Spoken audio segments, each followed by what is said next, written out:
Hello दोस्तों, good morning to all. कैसे हैं आप सब? आई होप सब लोग अच्छे होंगे। तो चलिए फिर से आज स्टार्ट करेंगे 10 क्वेश्चंस को लेकर, साथ में इसको डिस्कस करेंगे।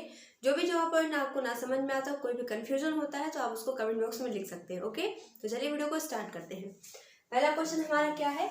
यूनाइटेड नेशन डे, ये डे जो है वो कब मनाया जाता है? तो ये आंसर बनेगा क्या? 24 अक्टूबर। ठीक है। और यूनाइटेड नेशन जो है, यूएन जिसको हम बोलते हैं, ये जो है ये ऑर्गेनाइजेशन कब बनाई गई थी? 1945 में। ओके। नेक्स्ट क्वेश्चन क्या है? First conference for women held at, इसका जो मतलब क्या है? जो महिलाओं के लिए पहले कॉन्फ्रेंस की गई थी दुनिया में, वो कहाँ पर की गई थी? आंसर क्या है इसका? Mexico city. क्या है? Mexico city. ये जो मैक्सिको सिटी है, ये राजधानी है किसकी? मैक्सिको की। और अगर पूछा जाता है, मान लो कि पहली जो कॉन्फ्रेंस वुमेन्स के लिए हुई थी वो हुई कब थी? तो 1975 में हुई थी। ठीक है। नेक्स्ट क्वेश्चन, मानवाधिकार दिवस कब मनाया जाता है? यानी कि जो ह्यूमन राइट डे है वो कब मनाया जाता है? तो आंसर बनेगा क्या? 10 दिसंबर को मनाया जाता है। ठीक है। Next question, which temperature is most suitable for coral growth? मतलब कि जो कोरल रीफ्स होती हैं, कोरल रीफ या फिर हम बोलते हैं हिंदी में इसको प्रवाल भित्ति, तो ये इसके लिए बोला गया कि जो सुटेबल टेम्परेचर होता है वो क्या होता है? तो 20 से लेकर 21 डिग्री सेंटीग्रेड। ठीक है। मतलब क्या है कि अगर टेम्परेचर जो है, जो ओशियन का टेम्परेचर है, वो अगर 20 से कम,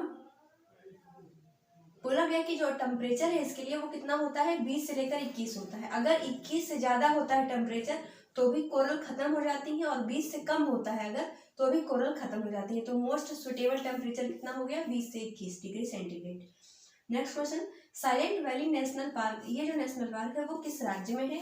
तो आंसर क्या बनेगा इसका? केरला में है। अगर पूछा जाता है वैली ऑफ फ्लावर कहाँ पर है, क्या होता है? Valley of flower national park जो है ये कहाँ पर है? तो याद रखिएगा आंसर क्या बनेगा? उत्तराखंड बनेगा। ठीक है। अगर मान लो पूछा जाता है कि राजा जी नेशनल पार्क कहाँ पर है, तो ये भी उत्तराखंड में है। तो यहाँ से इतनी चीजें आपको याद होनी चाहिए। ठीक है। चलिए देखते हैं नेक्स्ट क्वेश्चन कौन कौन से हैं। चलिए नेक्स्ट क्वेश्चन कौन कौन से हैं इसको हम फटाफट से पढ़ लेते हैं। पूछा गया है भारत की सबसे लंबी नदी कौन सी है? तो भारत की सबसे लंबी नदी कौन सी है? गंगा है। ठीक है। नेक्स्ट क्वेश्चन क्या है? और ये जो गंगा है वो कहाँ से आती है? उत्तराखंड में। ठीक है। उत्तराखंड के जो देवप्रयाग है वहां से ये रिवर निकलती है। जैसे कि देवप्रयाग हम बोलेंगे इसलिए क्योंकि जो भागीरथी और अलकनंदा है, ये दोनों नदियां देवप्रयाग में आपस में मिलती हैं। कहाँ पर मिलती हैं? देवप्रयाग में। और यहाँ से इस रिवर का जो एक धारा निकलती है, वहां से इस रिवर का नाम गंगा होता है। तो हम ऐसा कह सकते हैं जो गंगा है वो कहाँ से आती है? देवप्रयाग से आती है। ठीक है। नेक्स्ट क्वेश्चन क्या है? वायुमंडल में कितनी परत होती है? तो आंसर क्या बनेगा? 5। सबरीमाला टेम्पल कहाँ पर है? ये जो हमारा नेक्स्ट क्वेश्चन है वो बोला गया है सबरीमाला टेम्पल जो है वो कहाँ पर है? तो ये कहाँ पर है? केरला में है। और ये सबरीमाला टेम्पल अभी थोड़े दिन पहले न्यूज में आया था, इसलिए ये मैंने यहाँ पर लिया है। नेक्स्ट क्वेश्चन, वेद का अर्थ क्या होता है? आपसे पूछा गया है, तो आंसर क्या बनेगा? ज्ञान होता है। दुधवा टाइगर रिजर्व कहाँ पर है? उत्तर प्रदेश में है। ठीक है, याद रखिएगा। कहाँ पर है अगर पूछा जाता है? दुधवा कहाँ पर है? ये जो है वो पीलीभीत में है। कहाँ पर है? ये पीलीभीत में है। ठीक है। कहाँ पर है? पीलीभीत में है। ठीक है। तो आंसर याद रखिएगा। और सेशन समझ में आया कि नहीं, पसंद आया कि नहीं, कमेंट बॉक्स में जरूर बताना। जो भी जहाँ चीज़ जो ना समझ में आया हो उसको कमेंट बॉक्स में आप जरूर पूछिए। ठीक है।